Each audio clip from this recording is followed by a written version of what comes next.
Numa pequena cidade chamada Juiz de Fora, morava um menino chamado Heitor.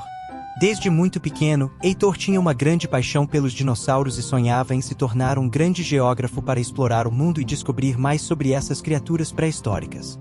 Todos os dias, Heitor mergulhava em livros de geografia e paleontologia, imaginando aventuras em lugares distantes e tempos remotos. Seu quarto estava repleto de mapas, modelos de dinossauros e fósseis que ele coletou em suas excursões pelo campo. Um dia, enquanto caminhava como sempre pela floresta com sua câmera, Heitor avistou uma cratera luminosa no meio de uma rocha, invadido pela curiosidade. Heitor entrou no meio da rocha, sem saber que esse passo mudaria sua vida para sempre. Num instante, Heitor se viu no meio de uma floresta tropical, cercado por samambaias gigantes e árvores imponentes. De repente, ele ouviu um rugido profundo que o abalou. Seguindo o som, ele descobriu um vale escondido onde os dinossauros viviam pacificamente. Empolgado, Heitor aproximou-se cautelosamente das criaturas pré-históricas, maravilhando-se com sua majestade. Mas então, um terremoto sacudiu a terra e uma enorme fenda se abriu no solo, separando-a do Vale dos Dinossauros. Desesperado para voltar, Heitor procurou uma solução. Foi então que iniciou a subida da montanha, evitando habilmente rochas e precipícios. O caminho foi difícil, mas seu amor pelos dinossauros o levou a continuar.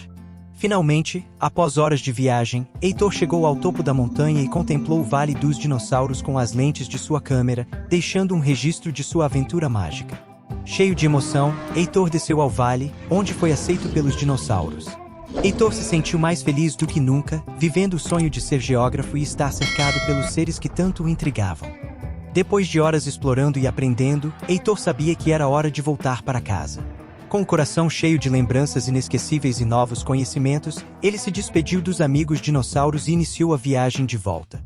E saindo pela rocha que o levou ao Vale dos Dinossauros, fechou sem deixar rastros. Quando finalmente chegou em casa, Heitor mostrou as fotos que evidenciavam sua aventura mágica para seu pai Fabrício, que, surpreso e sem palavras, o abraçou.